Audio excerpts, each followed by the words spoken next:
कल से बिहार विधानसभा का मॉनसून सेशन शुरू होने जा रहा है। इसको लेकर तैयारियां पूरी कर ली गई हैं। इस बार विधानसभा सत्र में कई मुद्दों पर चर्चा होगी। इसको लेकर पक्ष और विपक्ष एक साथ नजर आएंगे। तो ये बड़ी खबर आप तक पहुंचा रहे हैं। कल से बिहार विधानसभा का सत्र शुरू होने जा रहा है। सत्र को लेकर तैयारियां पूरी कर ली गई हैं। पक्ष और विपक्ष एक साथ नजर आएंगे और जब एक साथ एक फ्लोर पर एक छत के नीचे नजर आएंगे तो जाहिर सी बात है कि हंगामे के पूरे आसार नजर आएंगे। अग्निपथ के विरोध में जो हिंसा हुई थी वो मामला भी विपक्ष उठा सकता है। विपक्ष ने इस मुद्दे को आपको बता दें, हालांकि इस मुद्दे को लेकर गंभीरता से भी पैदल मार्च भी किया गया था राजभवन से, आपको याद होगा महागठबंधन ने किया था। और बीजेपी नेताओं की सुरक्षा का भी मुद्दा सदन में उठ सकता है। बीजेपी और जेडीयू में अलग अलग राय भी देखी गई थी। दोनों दल एक दूसरे का बचाव करते नजर आए थे। तो कुल मिलाकर देखना होगा किस तरह की रणनीति विपक्ष बनाएगा। क्या रणनीति होगी पक्ष की, सरकार की, वो देखना दिलचस्प होगा, क्योंकि हंगामे के पूरे आसार नजर आ रहे हैं। देखना होगा कितना सहयोग विपक्ष से मिलता है सरकार को। और अब इस पर राजनीतिक प्रतिक्रियाएं भी देखने को मिल रही हैं। आइए आपको सुनवा देते हैं। आरजेडी के साथ या मॉनसून सत्र में क्या होगा, तो सवाल है कि आरजेडी के साथ तो रह करके लोग देख चुके हैं कि क्या हशर हुआ था। इसलिए मुझे लगता है कि पूरी मजबूती के साथ एनडीए सरकार चल रही है। और जो इश्यूज होते हैं, जो जनता के इश्यूज होते हैं, जहां पे लगता है कि कुछ कमियां हैं, तो हम उन बातों को ज़रूर उजागर करते हैं। लेकिन ये सरकार मजबूती के साथ चल रही है और डेवलपमेंट और विकास के काम में पूरी जो है प्रगति हो रही है। एक 4 साल का इतना अच्छा योजना दिया है जिसके तहत आप काम करेंगे और आप अग्निपथ योजना में भारत के लिए, अपने वतन के लिए काम करेंगे। वतन से आपको प्यार है तो आप जरूर काम करेंगे और 4 साल के बाद आप अग्निवीर कहलाएंगे। और अग्निवीर के साथ साथ ही अगर आप मान लीजिए कि आप इंजीनियरिंग कोर्स करते हैं 12वीं के बाद या कुछ और कोर्स करते हैं, तो वैसे भी इंजीनियरिंग कोर्स में 7 से 8 लाख रुपए खर्च हो जाते हैं। यहाँ तो आपको 48 लाख रुपए की कमाई होगी, साथ में अग्निवीर का टाइटल भी मिलेगा। मांझी जी का अलग राग रहता है। सब जो है एक दूसरे को छोटा और नीचा दिखाने में लगे हुए हैं और बदनाम करने में लगे हुए हैं। बदनामी के घर में सभी लोग हैं, काले कोठली में सभी लोग हैं, लेकिन एक दूसरे के चेहरा पर कालिख देखना पसंद करते हैं सत्ता पक्ष के लोग। इसीलिए इस बार बहुत ही 4 दिन का छोटा सत्र है, लेकिन बहुत ही बेहतरी से दिखाई देगा कि जेडीयू बीजेपी पर भारी रहता है, उसको बदनाम करने में रहता है, कि बीजेपी जेडीयू को बदनाम करने में रहता है। यही निरंतर 4 दिन देखने को मिलेगा। ये पहला बिहार सरकार ऐसा है जिसमें यही पता नहीं चलता कि विपक्ष में कौन है और पक्ष में कौन है। एक बात तो पता चलता है कि मुख्यमंत्री नीतीश कुमार जी है, लेकिन पार्टी कौन विपक्ष में है। मुझे लगता है जेडीयू भी विपक्ष में है, भारतीय जनता पार्टी भी विपक्ष में है, मुख्य विपक्ष की भूमिका में आरजेडी और कांग्रेस पार्टी तो है ही। चूँकि जनता के मुद्दों पे जेडीयू और भाजपा लगातार गुमराह करते रही है और आपस में लड़ाई लड़के जनता के मुद्दों को दबा देती है। नहीं तो क्यों नहीं सदन में जनता के मुद्दों पे एक मत भारतीय जनता पार्टी और जेडीयू है। तो देखिए, दावे किए जा रहे हैं कि जनता के मुद्दे को कौन उठा रहा है, जनता का हितैषी कौन है, और सदन में ये सब कुछ देखने को मिलेगा। क्योंकि आपको बता दें कल से मॉनसून सत्र शुरू हो रहा है और सत्र के हंगामेदार होने के पूरे आसार हैं, क्योंकि विपक्ष जो है कहीं ना कहीं मजबूती से बात रखने वाला है।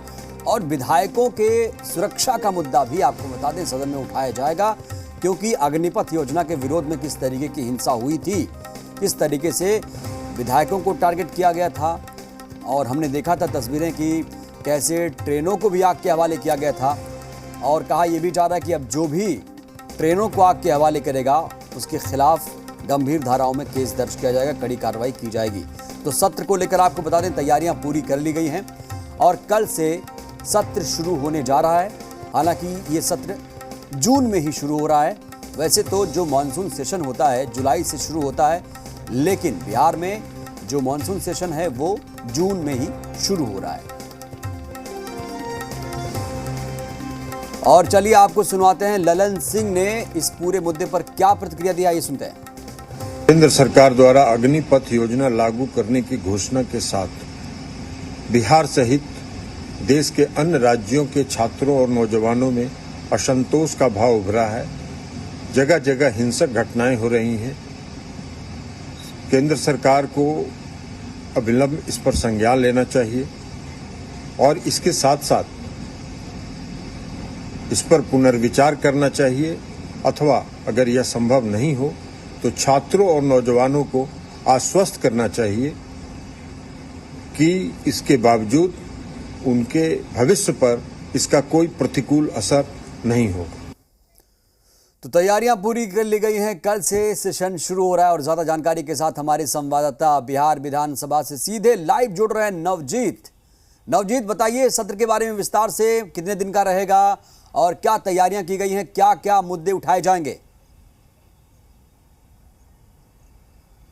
देखिए, जो बहुत छोटा सत्र है, चूंकि मानसून सत्र है, 4 से 5 दिनों का होना है, ऐसे में जो कल से शुरू हो रहा है वो सीधी सी बात है, जो सबसे बड़ा जो मुद्दा होगा विपक्ष के लिए, और कहीं न कहीं एक तरीके से देखा जाए तो बीजेपी के लिए एक जो सबसे विरोध जो देखने को मिलेगा, 2 अहम चीज़ें हैं। अग्निपथ को लेकर के जिस तरीके से उसके सहयोगी दल जो हैं वो हमलावर हैं, जिस तरीके से बातें कर रहे हैं, कहीं न कहीं उन युवाओं को साधने की कोशिश जदयू कर रही है जिनकी नौकरी होनी है, नौकरी में जाना है। चूँकि युवा हैं वो बाकी में काफ़ी नाराज हैं, चूँकि अग्निपथ एक ऐसी योजना आई है जिसे युवा समझते हैं कि हमारे भविष्य के लिए बेहतर नहीं है। जो पहले से स्थितियां थी, रेजिमेंटल बहालियां थी, जिस तरीके से एयरफोर्स में, आर्मी में, नेवी में जिस तरीके से बहालियां चल रही थी, उसको कहीं ना कहीं उन्हें ठीक लग रहा। अब इसी चीज़ को लेकर के बीजेपी है वो कल से जब सदन में पहुंचेगी तो एक अलग थलग सी पड़ती हुई दिखाई देगी। चूँकि आरजेडी है उसका भी साफ सी कहना है कि अग्निपथ की क्या स्थिति है, विपक्ष है तो विपक्ष की बात करेगी, लेकिन जब सत्ताधारी दल ही यदि सवाल उठाने लगे सहयोगी सरकार में रहने वाले पार्टी पे, तो ऐसे में बीजेपी के लिए बड़ी चुनौती मिलने वाली है। चूँकि देख रहे थे, हमारे दर्शक देख रहे थे कि ललन सिंह जो राष्ट्रीय अध्यक्ष हैं, जेडीयू के राष्ट्रीय अध्यक्ष हैं, उनका क्या कहना है, किस तरीके से कहना है। तो एक जो अहम मुद्दा होगा अग्निपथ होगा। दूसरा जो सबसे अहम मुद्दा होने वाला है वो यह है कि जो बीजेपी के जो नेताओं को, 10 नेताओं को जो सीधा गृह मंत्रालय ने बाई कैटेगरी यानी सीआरपीएफ के जवानों से जो सुरक्षा प्रदान की है, सुरक्षा दे दी है, उसको लेकर के कहीं न कहीं विपक्ष है वो एजेंडा बनाएगा और इस पे कहीं न कहीं एक तरीके से जो जदयू है वो भी एक बैकफुट पे है। चूँकि यदि एमएलसी विधायक को यदि सीधे के सीधे गृह मंत्रालय वाई कैटेगरी की सुरक्षा देती है तो सवाल उठना लाजमी है कि आखिर बिहार सरकार, बिहार की पुलिस, बिहार के जो पुलिस हेडक्वार्टर है वो क्या कर रहे थे, क्या उनके पास ऐसे इनपुट्स नहीं थे कि इन जो तमाम जो नेता हैं इनको सुरक्षा की दरकार है, सुरक्षा की जरूरत है। बिल्कुल, सीधा तो का कहीं सीधा ना कहीं गृह नवजीत, मंत्रालय विधायकों की सुरक्षा का मसला भी उठाया जाएगा और जनता से जुड़े तमाम जो मुद्दे हैं वो भी उठाने का प्रयास किया जाएगा। बहुत बहुत धन्यवाद आपका फिलहाल के लिए। तो कुल मिलाकर कल से ये सत्र शुरू हो रहा है और आपको बता दें जब सत्र शुरू हो रहा है तो जाहिर सी बात है दोनों तरफ से तैयारियां जबरदस्त हैं और जबरदस्त तरीके से देखना होगा किस तरीके से ये लोग जनता के मुद्दे उठाएंगे या फिर हंगामा खड़ा करके सत्र को स्थगित करवा दिया जाएगा। बढ़ते आगे, राष्ट्रपति पद के लिए द्रौपदी मुर्मू के नाम